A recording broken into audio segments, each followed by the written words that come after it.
I'm walking down the I do want to say to Donnie and many of you in this room that over a very long career in this city, all of you have helped me and my colleagues tell the truth and to try to tell. Get my head up. I'm from South Carolina, so I just may not look like you. look at Donnie.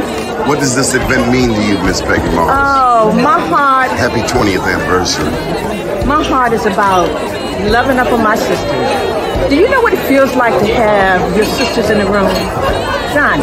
Letting its glory shine through. Dare to be you, dare to be me, and dare to be different and unique. I'm gonna be the best me I can be by letting its glory shine through. I am beautiful, I am blessed, but not just what you see in the flesh. The doctor lived next door to the janitor lived to the reverend and the lawyer. We were together. Now we're just so high and mighty that you create stress for your society because you don't like poor black folks either. That's a health problem. Get yourself together so I can stop being taking care of geriatric people and get back to pediatrics. I thank you, Donnie, for all you've done. Let's keep doing it for all the more.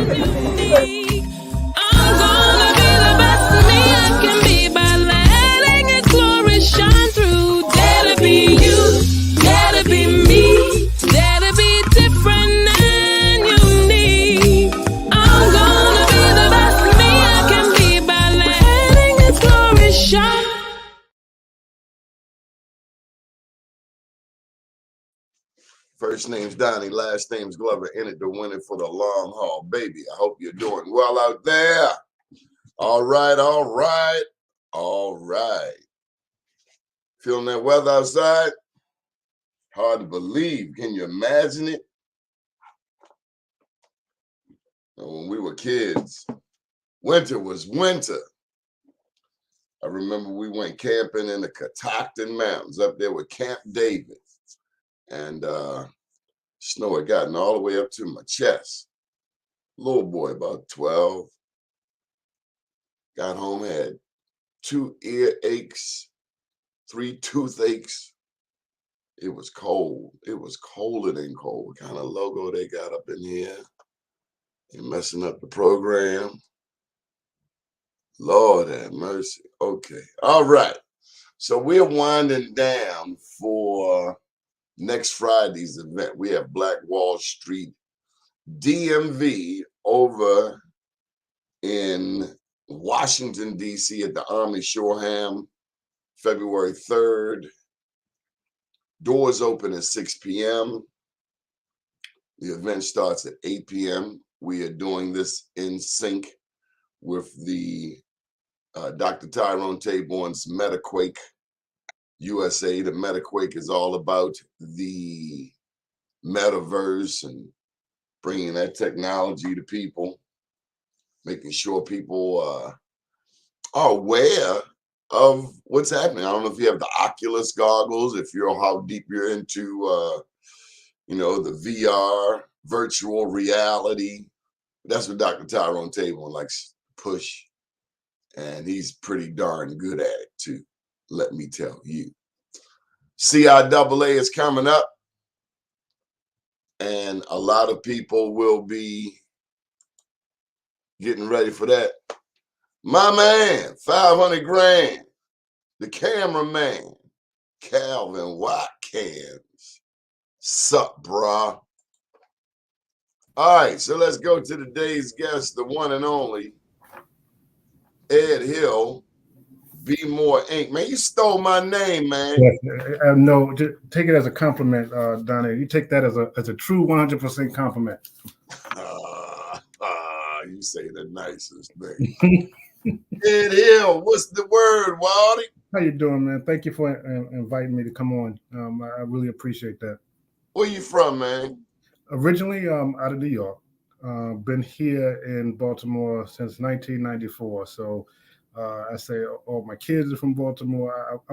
I am claiming Baltimorean now since I've been here for as long as I've been here. Can you make a crab cake? I can make a crab cake. Absolutely. Absolutely. I think we got one of the best crab cakes at Friends Grill when we have it. Crackers or breadcrumbs? You can, I do both, but I prefer crackers, to be honest with you, because I don't like the store-bought breadcrumbs. I prefer crackers. My mother would take saltines, Mm-hmm. mash them up. Absolutely. I put a little Worcestershire sauce in there. Once again, yep, no doubt. Worcestershire sauce. But I always say that we always there's a little kick. So there's mine have a little caught in your throat kick where you go, and so we don't tell what that is, but we kind of put a little kick in there.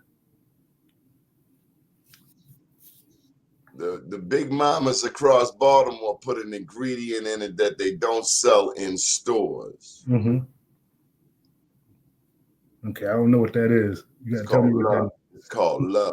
That I can believe that. My mother made it real clear. Anything I cook, she said, if you're mad, don't cook it. Yeah. So. Why she say that? Because she said, we've had, Donnie, I've been in the restaurant business for years, and she always told me that you can taste food when people are mad immediately. So, in my household, my moms and pops, it was many a nights we ate out. My mother stopped cooking around the time I was about 15. She said, that's it. That's it. I'm cooking on Sundays. Right. This is going to last you through to Wednesday, Thursday, Friday, Saturday. You're on your own. Yep, absolutely. That's when I learned about Smoot Sub Shop. That was long before your time. Absolutely, yeah. Smoot Sub Shop. If y'all remember Smoot Sub Shop on North Avenue, send me a holler. We've had some great restaurants over the years here in Baltimore. The restaurant business is tough, man. It is. I go back to how do you keep, I know this is not what we call it talk about, but how do you keep them going on? I think from an economy standpoint, that whole field of hospitality can always be a way to employ those individuals within Baltimore. And a lot of restaurants that I found just doesn't have the capital to withstand a lot. You think especially what happened with COVID, just the constant buying power. One of the things I've always wanted to try to put together the true Black restaurant consortium where that buying power is real. You have a lot of restaurants, you got Tony Randall over there with Next Phase, you got Darker Than Blue, there's just so many different restaurants throughout that if we just took our buying power and make sure we all going to sell the same thing, we all selling chicken wings, we all selling, like we should be able to come and dictate the prices that we pay, which at least bring the cost of our food down, which will at least keep us in business a lot longer. So I'm hoping to see that really transpire over the years. It takes teamwork. Mm-hmm. Mm-hmm. And like I said, and I talk to these gentlemen, on a regular basis. There is no competition. I think when the more that we have more restaurants and more takeout, that speaks to the employability of Baltimore. And why can't we have an Atlas Group? Yeah, because so let's just give ourselves some credit. Mm-hmm. If you're Black and in America and you're not in the penitentiary, I want you to give yourself 50 points. And let me tell you why I say that. This country is only 5% of the world's population, but we have 25% of the world's inmates, and half of them are Black. Black women are the fastest growing demographic. So if you are a Black person in America and you ain't smacked the monkey crap out of somebody and ended up over to jail, give yourself 50 points this morning. Just for keeping your cool.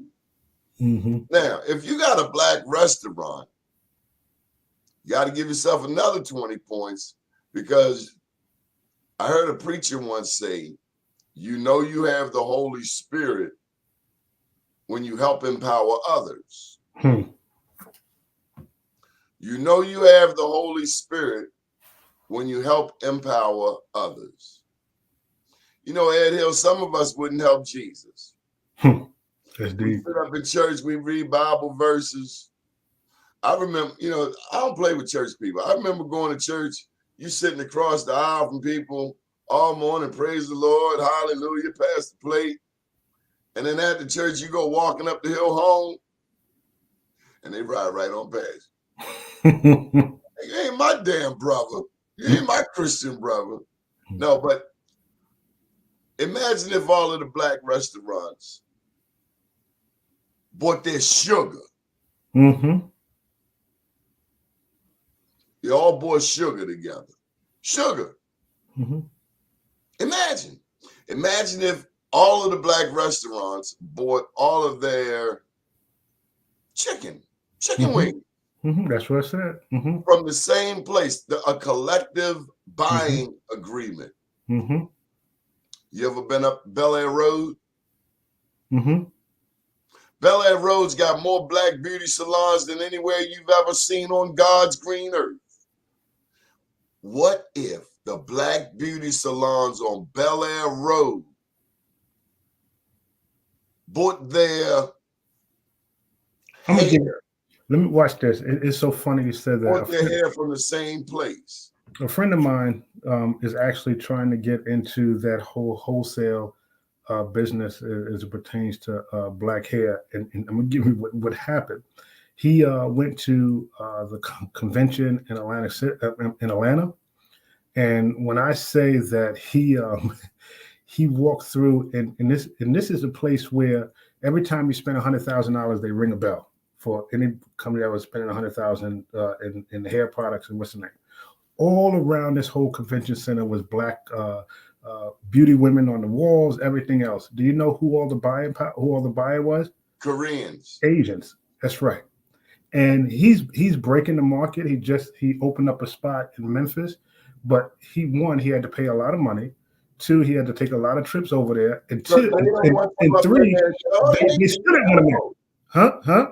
They don't want you up in there. They don't want. We're not your friends. That's right. You are food to them, literally. Mm-hmm. Yep. So he's pushing that market, and when I say him and his wife, they're a true power couple. I mean, and he had to spend. I mean, he was general counsel at Target. They're really pushing hard to get into this industry, and it's not easy.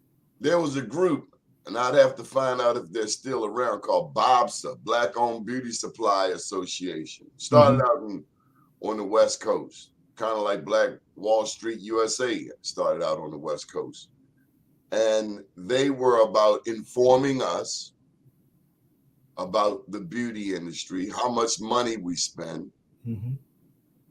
Here's the tragedy. I remember a little boy asked me once, Donnie, why are you always talking about Black history? Let me tell you why, little boy. Who started the black beauty industry?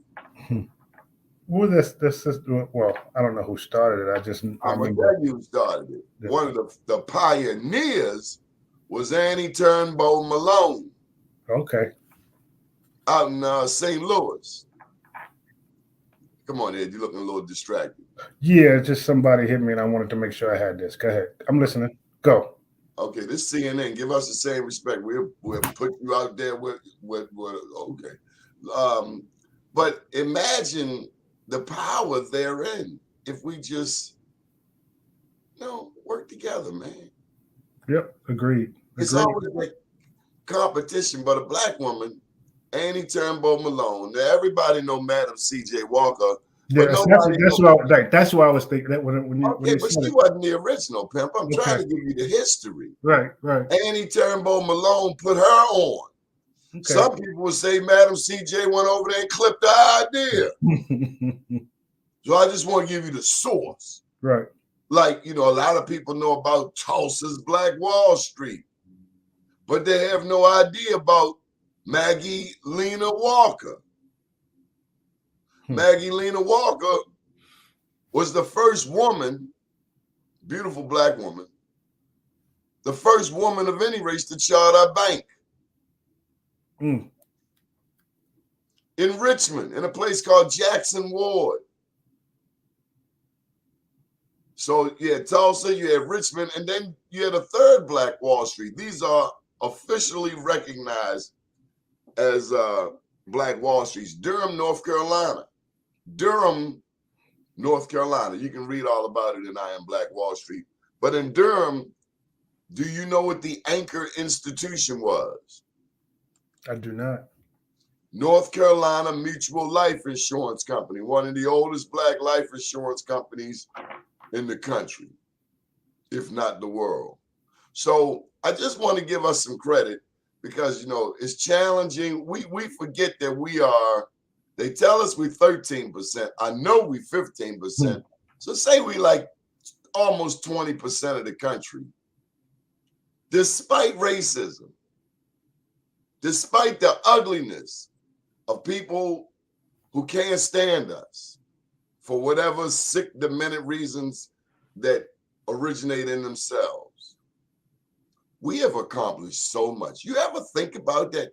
We are like outnumbered. But there would be no America without your pretty face. There would be no baseball. It'd be boring. Football, basketball, food. You know, it killed me when I see all of these Shea Wattays today, the chefs. Come on, man, who was cooking? Who was cooking? Yep. Your great-great-grandmama and mine, too. Because remember, the Pilgrims gave them people corn. I mean, the Indians gave the Pilgrims corn. And the Pilgrims gave them smallpox. They took their land. So that's where we are. We ain't doing bad. I give us a lot of credit. They lock so many of us up because a lot of people are scared of us. And they're scared of karma. So if you're scared of karma, then stop treating people greasy. But they don't. I got a question for you. Then I want to ask you about your fraternity. I got a question for you.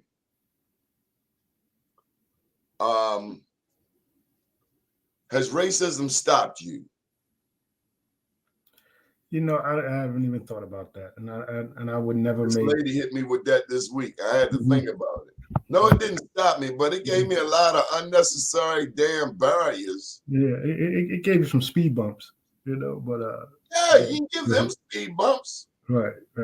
So when the Caucasian lady gets in my alley and I tell her get out and she calls me the F and N word, I'm like, what's your excuse? You had a 400-year head start. But she can still take her dusty ass, clean up, go to treatment, and come out and be somebody's supervisor. But that's America, that's racism. Has racism stopped you, Ed Hill? No, I don't think racism has stopped me. Like I said, I think it put those obstacles in place, but I also believe those obstacles allow you to get a hell of a lot stronger and allow you to deal with more. You know, we have the ability to deal with so much more than a lot of our counterparts. And I just say that I think it made me stronger. You call it speed bumps? My man here called it, said they put up some mountains. Yeah. But like I said, I think it's like I said, we all know it exists, but I can't focus on that, and I won't allow that to be my crutch in anything I do. So, but it's there, and everybody knows it's there. What else did your mama teach you? I watched the way you take care of your mama. You know, you keep her a part of all that you do. What else did she teach you that you can share with us? I think that everybody knows the golden rule: do unto others as you want them to do unto you. She lives by that. She's always taught me that. She said, even those that you feel that may do you wrong, you just sit there and pray on them and keep right on going. And so I don't have a vindictive bone in my body. I can get angry, but it won't be angry for long. And she's like, you know, you're meant to do anything. You know, your mother's always put those things in your mind at a young age. You can be anything you want to be. My mother said, don't come in here crying. She said, yeah, I didn't hear that one. You didn't hear that one? I didn't hear that one. Don't come in here crying, meaning you got to fight. Mm-hmm. Yeah, I was a little teeny, about 3 years old, corner Patterson Park in Landville. You got to fight. Mm-hmm. Yep. Don't come in here crying. You ain't get that one? Mm-mm. She'll send me back out there. She wouldn't. Same thing. Yeah, so she was. She said she was like, Same "Go ahead. thing. You won't say you'll come here and cry, but she'll send me right back out there." Yeah. Mm-hmm. That was East Baltimore. You had to fight over there, bro. Get over to West Baltimore, cat want to stab you and shoot you. East Baltimore, you got to put them up. Are you ready for this CIAA? What you got coming up? Yeah, absolutely. I mean, the first year, as you know, it was and it's so funny. You said a lot of things in the last segment and don't even realize it. But so the first year when we had CIAA, you have to give Jack Young some credit for actually going and courting all the way from East Baltimore, and courting that group to come to Baltimore. And thank you, Mr. Mayor, Bernard Jack Young, East Side's favorite. Yeah. And what was funny was, you know how you go to a place and realize that no matter how much money you spend, they still treat you like, shit. They still don't treat you the way you should be treated. That's what it is. That's what it is. And what and you got to give it to the CIAA. They just chose. They said we will not be treated like that anymore. And no matter how much, that's right, down the show. And so, there was a lot of people who were, who was not feeling the fact that they were bringing it to Baltimore due to the colder weather, the openness that you get in Charlotte. It really, and then if you remember, it was right on the heels of COVID. So everybody wasn't sure what the, event was going to be like. And so you had a lot of people unsure of should they do certain events, should they even have events, and I thank the fact that that they did take that chance to bring it to Baltimore because it brought a lot of revenue to the city. I thank for chance that they just signed on for another 3 years. So thank you, current mayor and current administration for making that happen, and thanking CIAA for coming back. And then I think they did it right. I look at, the downtown partnership, all the different groups that's involved to make sure that by bringing it to the city, that they created a inviting atmosphere for events to happen. And not only did CIAA making money, so is the city making money. And so that first year, one of the things that I had always had everybody knows that in 1911, two really great organizations were founded, both Brothers of Kappa Alpha Psi and then my organization, which is Omega Psi Phi, was founded. We wanted to throw something where we, highlight the different community causes within Baltimore, but then also identify some of the things that we do as organizations. And so we started what we call the CIAA 1911 party, and it is combined. It's not a liquor brand. No, it's not a liquor brand. And so 1911 has a meaning. Yes, 1911. And so what we did was we threw our first one, and BMore Inc. was help spearhead bringing all the different chapters involved in this Baltimore metropolitan area. So the Brothers of Kappa Alpha Psi for the Baltimore City alumni chapter, Pi Omega, which is Baltimore City, Theta Mu Mu chapter, which is I know Pi Omega. They gave me an award. Theta Mu Mu, which is Baltimore County, and Tau Pi, which is Columbia. And so what was really good was that BMore Inc. was able to bring the leaders of these organizations together and really focus on having a 1911 function. Now, last year, I'm going to be just as transparent as I can, Brother Glover, that, it was a hot mess.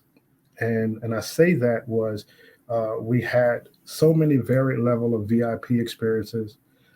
And what you just said was I put all of this together, and literally that week my mother passed away. And so the week of that event, literally I was in a fog. I wasn't even here. It was just it was terrifying. It was and that know that, yeah, and that's what happened during that week. So all those individuals that did come out that week, yes, I apologize for how the event. It was for those that weren't VIP, they had a successful event. For those that didn't, Ed, I did not know this. yeah. So we're doing it again. Man. Thank you. I'm a 37-year veteran. Really, it's You powerful. had your mama how many years? 83, 84. So No, yeah. you had her. I had her for 57, 56 now. So that's the blessing. Mm-hmm. Because some people ain't get a mama at all. Mm-hmm. Yep. You took great care of her, man. Mm-hmm. Yeah. So that's what occurred. Wow, man. Sorry. Yeah. So this is a year later. How you coming along? I'm good. You know. Oh, come on, F. You know what fine is? Fine is F-I-N-E. F'd up, insecure, neurotic, and I just want to tell you, man, they are with us. We will see them again. And after you get over the initial sting, just know they don't want you sad 1 minute. Right. We will see them soon enough. Yep. We gotta enjoy the here and now because they're good. They're good. Yeah. They're good.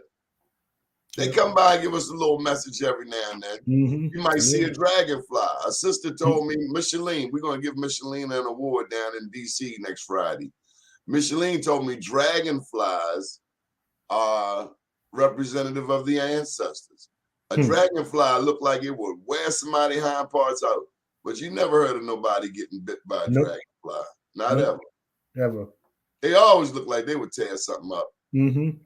I was told they the ancestors hovering over you. Make sure you stay safe. That's deep. So tell me about this party, because we're about to transition up out of here. Tell us all the details. Absolutely. So, but like I was saying, so one of the things just that was a learning experience. So literally, we're going to get it right this time. We didn't sell a bunch of VIPs. We only have 20 tables for the whole. So we're doing it at one of the most beautiful old Gardels, which is the 1840 Plaza. And it's right there, right off President. It's 29 South Front Street. And it's on February 25th. Is this your building? It is not my building. But one day. You want that building? Of course, one day. But so let me just tell you, so it is literally right there. It's probably one of the premier wedding locations in Baltimore. And it has a full courtyard. So we have a cigar vendor. We have 3 levels: first, second, and cannabis blend up in there. Everybody smoking weed is legal. Bring some of that. This right cheer. Put some of that this right cheer stuff all the way from it's tolerated now. It's not legal yet, so stand by. Oh, it's tolerated. I saw him smoking weed in front of the police yesterday. It's tolerated, not legal yet. They might as well. So what we have, like I said, we have DJ Tons on the first floor. We got pork chops. Oh, y'all got Tons? And so we have one of the things that we're doing this year is we're making sure that we have a complete separate entrance and experience for our VIPs. We have them on. Yes, sir. Yes, sir. Why don't you go ahead and finish? Then I'm gonna tell you my pet peeve. Okay, and we have vendors already lined up at the place. We're actually doing a nice chill out on the 4th level, and like I said, and we're keeping the count low, which means we're only going to sell 600 tickets, and then we're going to cut it off at that. And so we're going to make sure that this year it is, and we're keeping the price at a very low $50 to get in. And really, I could say right now, we're probably in the range of already halfway there, sold. And the organization that we're actually supporting, and I think you'll be proud, is the Chu Smith Empowerment Foundation. I'm working with Charles Chu Smith to make sure we get his development project up and running, which is right there in Greenspring. So that's what we highlight. That's what we're highlighting, and that's what we're about. Yep. Long before you came to Baltimore, or long before I met you, let me say, I have this pet peeve of VIP parties long before yours. Okay. Because I thought in all of this CIAA, especially last year, VIP. Are we missing something? The VIP, in my mind, are the kids of Baltimore. You hit it. So wait a minute. So when I say VIP, it is Because some of these people, they get into that Jack and Jill, paper bag. No. Let's make it clear. Because we ain't into all of that. Everything we're doing is, and if you notice, everything that we do is for Baltimore City. BMore Inc. as you see just by what I do. I'm talking about you. I'm talking about Black people in the I'm talking about this. Let's make it clear. This event is not a VIP quote unquote event. This event is. I just want you to know, I'm personally not impressed when I hear the term VIP. It really makes me wanna. It just causes me. I'll make sure. I will keep your VIP pass for this event if you want me to. This is why, because everybody, when I throw an event, everybody's a VIP. Absolutely. But there's a difference. Some people go. I done seen them. What you mean? I've been to these jazz concerts and they got the first 100 chairs roped off. What's all that crap about? Like I'm in the elite. Oh yeah, pimp. I'm in the elite crowd. I mean, the same ones head all stuck up in the air. As soon as their ass get caught on TV for stealing 15 grand, oh now they everybody friend. Oh look, pimp, I thought you was a VIP. Right. But we want Johnny, I wouldn't even argue with. I wouldn't argue on that. That's a valid point. And I never even thought about it like that. We don't like poor Black people. We don't want nothing to do with poor Black people. We want to be VIP. I escaped the hood. I live in Carroll County. I've arrived. And that's why I want to say, make it real clear to all of these Black elected officials. If you don't do your damn job, we will vote your ass out of there quicker than a Baltimore speed camera. Local, state, federal, we don't care. Stop playing on Black people. I'm so and so. I'm so and so.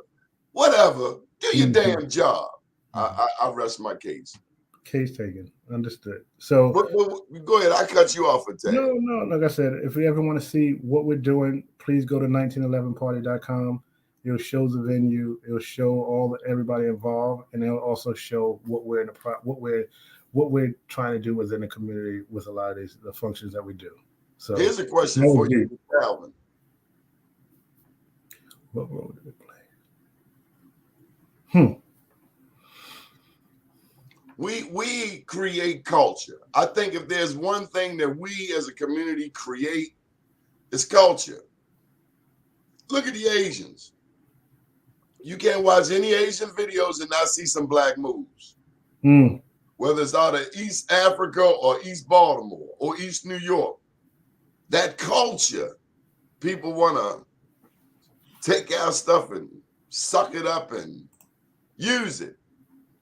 But what do we own? What do we own, Ed? What do we own?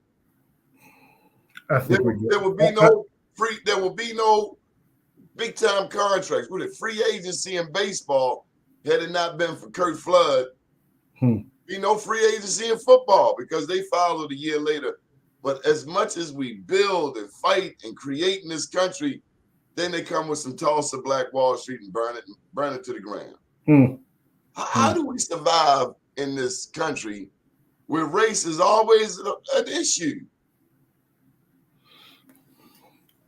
You're putting a valid point. I don't respond to questions like that. When you say how do we survive? I mean, we've been surviving. How do we grow? How do we grow? How do we grow? And I think I believe, I believe is getting away from the crabs of a barrel, really supporting one another. If everybody understood the resources that we have by combining, and I think we started off when I was saying, that Black Restaurant Consortium, that group that really come together to do a comment for our particular areas in our neighborhoods. I really believe that you have not arrived if you're not bringing everybody along with you. You have not arrived if you have not created a air of relationship building to understand that it is your duty, it is your responsibility to make sure those individuals that are that need that help are getting that help. And so, I think we will continue to, our people will continue to rise, but for us to grow, it's really important that we recognize what our role in this overall ecosystem is and how we can actually contribute. Like I said, I'm a server. I am, my job is Looking at the serving. money, Ed. So And we generate $1.6 trillion in annual disposable income, but we spend so much of it at other people's spots trying to impress people who don't even like us. We spend money trying to be welcomed and embraced by people who clearly, and I'm not making a blanket statement, but we change our whole stilo just to fit in with those guys. But we won't even love our own brothers and our own sisters. I wanted to tell you, man, I don't know if I ever told you the story. The reason I love Omega Psi-Phi, now I never pledged because I'm very African, but that's another philosophical conversation. But I remember at Mondawmin Mall, the year had to be 1977. And I saw these cats walking through like soldiers. Whoa, whoa. They had the green fatigues on. I'm like, what is that? And that was Omega Psi-Phi. Only fraternity I had seen in my short little 15 years coming through my community. They apparently were coming out of Coppin State. And they were up Mondawmin. And that ain't a bad, if you up Mondawmin, you can get stuck up at any time. These cats coming through looking real militaristic and organized. I didn't know what a fraternity was. Is that same level of service in the brothers today? Because I see cats, they got Omega everywhere, or the Masons. I ain't gonna let up on them. Back in my dad's day, you see a cat with one ring on with the G on it. Now cats got jackets, gold chains. But that ain't even what it's about. It's supposed to be about service, I thought. And like I said, I know the individuals that I deal with is 100% about service.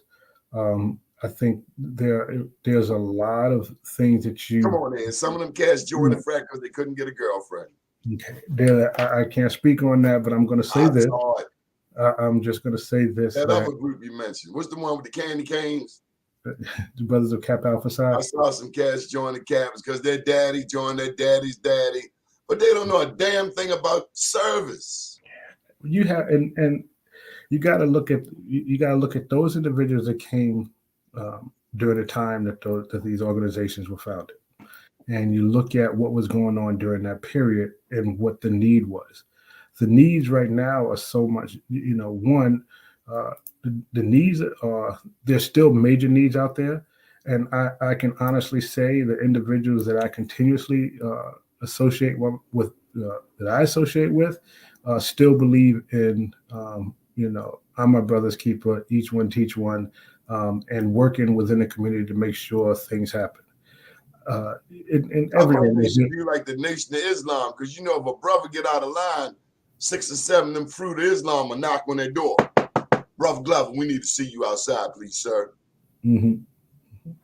Like I said, I believe that that we are still striving as an organization that, like I said, 102 years old, founded in 1911. We're still doing a lot of the service, and you can go to a lot of our individual websites and see some of the things in those communities that we're actually, and people that we're actually touching. And you have to also realize that it's not necessarily what you do within an organization. It's really what you do as a man, period, You may not see some of the individuals do things within the organization per se, but they have leveraged the resources within the organization to make sure that they are handling a lot of things in the city. There's a question: is what issues are you addressing with your organization? We have a lot of things as it pertains to fatherhood mentorship initiative. We made that part of our mandated programs, where a lot of chapters are actually looking at how do we mentor young men, young fathers, and playing that role, because we believe that that's a key role within the community and the success of our communities, and a lot of investments in making sure that happens. All of our You dogs got a reputation for loving the girls. I will continue to let you say that, but like I said, there are a lot of Omega men that Come on now, kids. Hey, the Omegas, roof, roof. Why must I be like that? Why must I? And so what I'm getting to is, and you can't brush over this. You can't gloss over fatherlessness. And so, in other words, this is where I'm going. Yes, brother, I'm glad you like girls. Right. Amen. Amen. But now that you're with this woman and you have a baby, let's take care of that baby. Let's do it. Let's What make we sure have in our community is a lot of people who make babies and don't raise their babies. Fatherlessness. These young boy got killed, man. 15 years old, Forest Park. Yesterday. 15 years old. The night before was a basketball game or something. Killed over a basketball game? Where's the boy's father at, Ed Hill? And then where's the value of life? I mean, that's where's his father? I can't answer that. I tell you what, these cats going to prison for a long time. In my day, it was only a few cats who did crimes at 13, 14, where they just coming home now. But now, it's almost the norm. You gone, son, for 40 years. You can't claim to be nobody's political prisoner. You killed somebody. Eric Byrne ain't playing. Ivan Bates don't look like he playing. But it takes also the police. Police are still working under the consent decree, and they can't get anything done. It's that kumbaya approach. Sir, get off the corner, go to hell.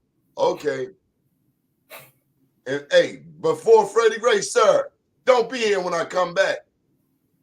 Because if you are, you going down to bookings.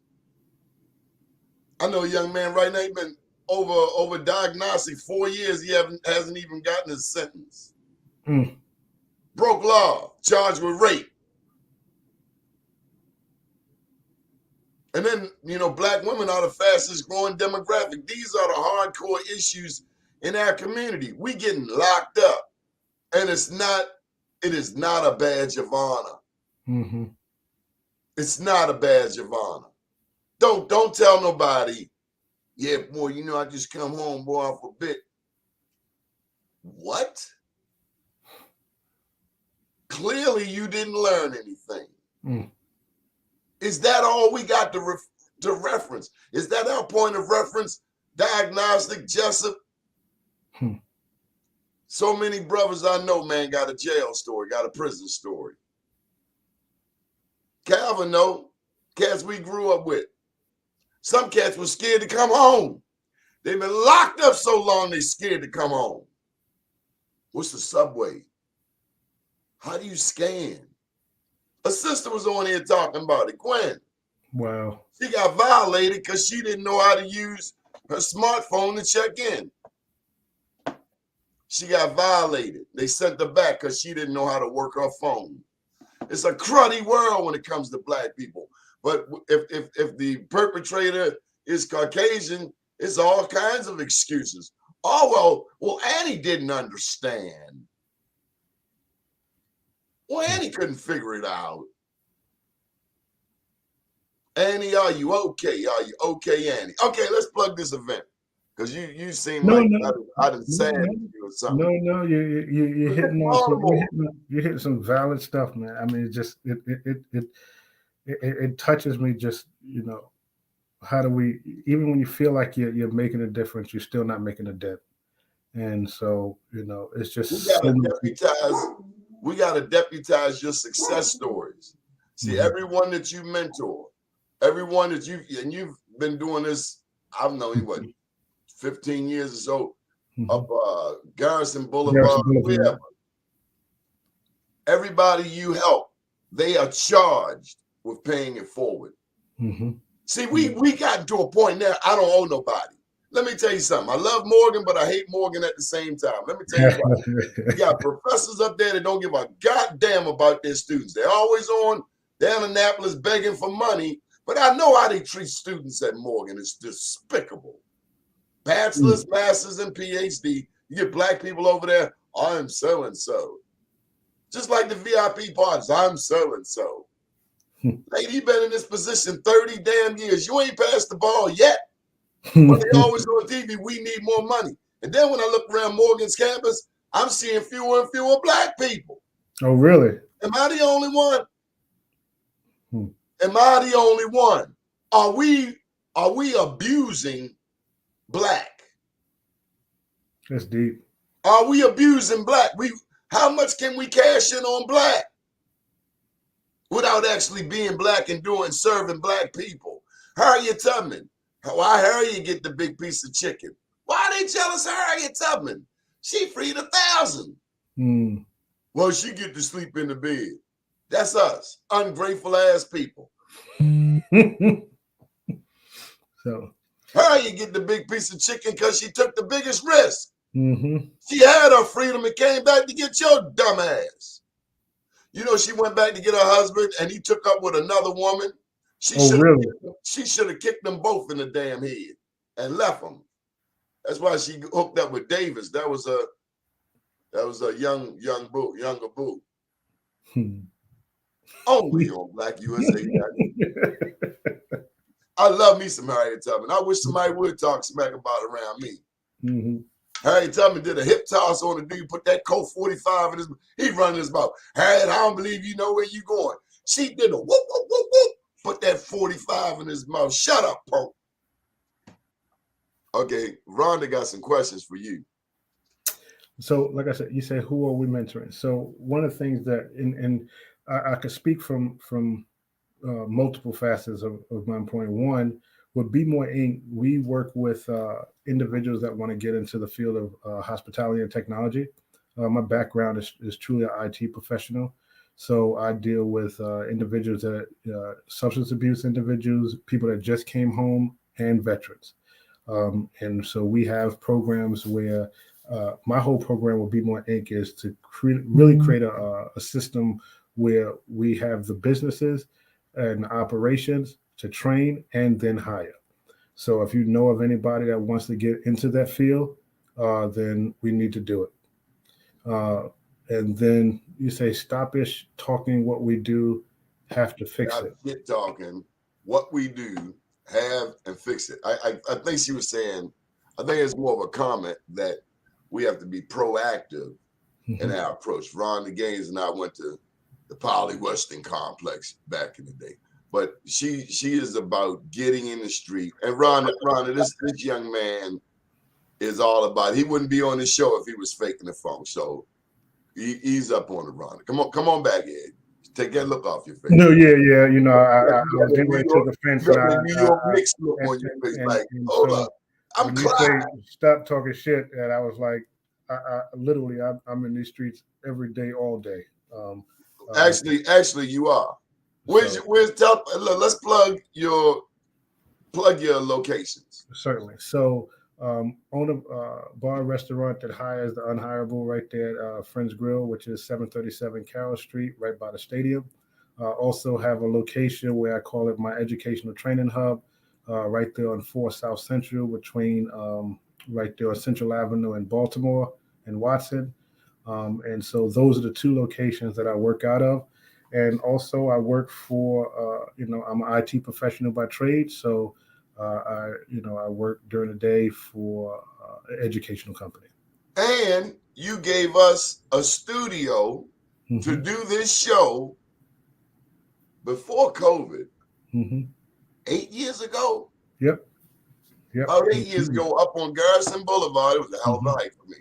I can Mm-hmm. just do this right down here in my dining room there. But you provided a space, and we brought. Who was that interview? We had Helena Hicks up there. That's right. Talking smack. Mm-hmm.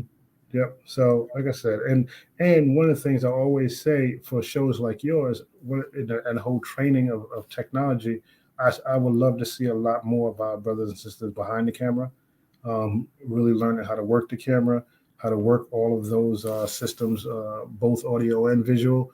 And so, if I'm trying to put together a strong team to be able to get those, you don't need to be in the video. You need to be the one shooting the video, because that's when you have all the positions and jobs on a regular basis. And you gave my god sister her start in media. Mm-hmm. I haven't seen baby Oprah in a minute, but she's taking care of her mama. But little baby Oprah, you can't tell her nothing. I remember she went from there to there. Right. At first you're like, oh, I can't do it. Now you can't get it from in front of a camera. So, once again, Donnie, thank you for the opportunity to even come to your audience and kind of let them know what we're trying to do or what we are doing, and hoping we can make some more things happen. And I keep saying this, that you're going to hear a lot about the Chew Smith youth empowerment, and I really hope you get him on, because what he's doing, it's just powerful. He's been on here several times. Okay, good. That's because like I said, that is one of the most passionate brothers that I've met from Baltimore, and just. I'm surprised he came back to Baltimore City. He initially wanted to build a spot out in Woodlawn when I first met him over a decade ago. Mm-hmm. But he loves Baltimore. He loves Baltimore. I mean, loves Baltimore. Munir loved Baltimore, but Munir said he's taking this program to the county because Baltimore don't do right by black people. Really? Terrence Dixon having a problem over there with his restaurant. Black restaurant in a majority black town, and he gets shut. He can't have outdoor events. Yeah, I know he's working on that. Yep. Ain't nothing to work on. Open the damn thing. Mm-hmm. We 63. And so you know what that says? We don't have no power. We got all these black elected officials, but no power. Power is open that man's damn restaurant for you be unemployed. That's some Marion Barry acts. That's what we need. See, we got too many of these poo butts running around who didn't have no daddy. See, when you had a daddy in your life, there's a time to be strong. Mm-hmm. Strong ain't always, sometimes strong is supporting your woman. That's strong. But other times, strong is taking the lead. Let me make the phone call. Ed, make that phone call. Drop it down. Hey, Ward 8, boom, boom, boom, boom. We're going to be right here. Fix this right now. 6 o'clock. Chop, chop. We done got solved. See, that's what happened when you get integration. You go into a whole nother. You move. It's all connected, bro. That's where it is. That's where it begins. We done got solved. Integration, we got solved. We stopped fighting. We stopped standing up. We've arrived. Our kids don't even know the struggle. It's deep. It's real. We just had Martin Luther King holiday. That might be the only black person in history. Some of us, we don't know about Tom Smith. Tom Smith ran the numbers before Willie Adams in Baltimore, largest contributor to the Democratic Party. Back then, it was the Republican Party. Tom Smith was the richest black hotelier in America. Tom Smith, Maryland State Archives, lived in the 6600 block of Rice-Town Road in the early 1900s. This ain't new to us. We ain't new to this. We true to this. But we don't know our story. We let other people try to tell us, for instance, that all black people came from slavery. That lady we had up your spot, Helena Hicks, explained not all black people were descendants of slaves. There were free black people. Not all Caucasians were free. A lot of Caucasians were indentured servants and slaves. But America paints this dismal picture, and we start getting sucked in by the crap on the wall. One last thing. Have you ever heard of I'm gonna tell you my most favorite entertainer to ever come out of New York City. And I love LL. LL put on a hell of a performance. But long before LL even come on the scene, and I don't know the KRS-One ever articulates this. I gotta go and check out. Have you ever heard of the legendary Last Poets? No. Oh my God. Tell me who they were. On the subway, I dug the dude digging on me, but the dude was hung up in a mass of confusion as to who I was. He thought he was trying to see.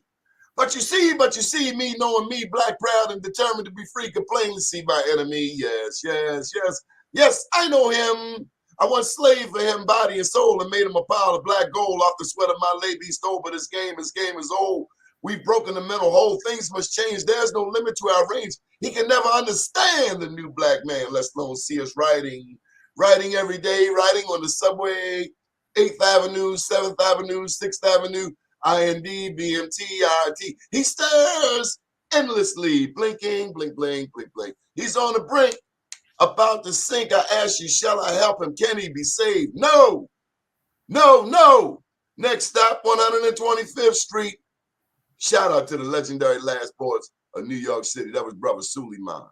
We got to know our history. If we don't know our history, we bound to repeat it. How can people call you? Certainly. Number is 1-888-41-BMore. 1-888-412-6688. 412-6673. 6673. Yep. And this is BMore Inc. Yep. They got another one called Triggers Are Scared of Revolution. You got to check that one out. I don't use the N-word on the show unless I refer to that Caucasian lady called me a name out in the alley. But yeah, Triggers Are Scared of Revolution. You got to check it out. The legendary Last Poets of New York City. Oh my God, 1970. And out in California, they had the Watts Prophets. The Watts Prophets, and the solo artist of that genre was Gil Scott. Brother man, nowadays living in the ghetto, where the danger's show enough real. Well, if he's out late at night and he's got his head on the right, I lay you 9 to 5. He walking with steel, like Harriet Tubman. All right, brother. Anything else you want to add? No, like I said, thank you for having me on. You won't be coming back on here, no time. We just try to keep it real, Ed. Yes, sir. Yes, sir. Make sure you go to 1911party.com or BMoreInc.com .net, and you'll see everything that we're trying to do, that we're working on. What does BMore stand for? Baltimore, Maryland Organization for Revitalizing Entrepreneurship. I really like how you broke that down, especially when I saw Maryland in that. I was like, ooh, you New Yorkers always doing some crafty stuff. You know, you got New Yorkers. All right, Ed Hill. Appreciate you. Thank you, man. See you later. Good morning, world.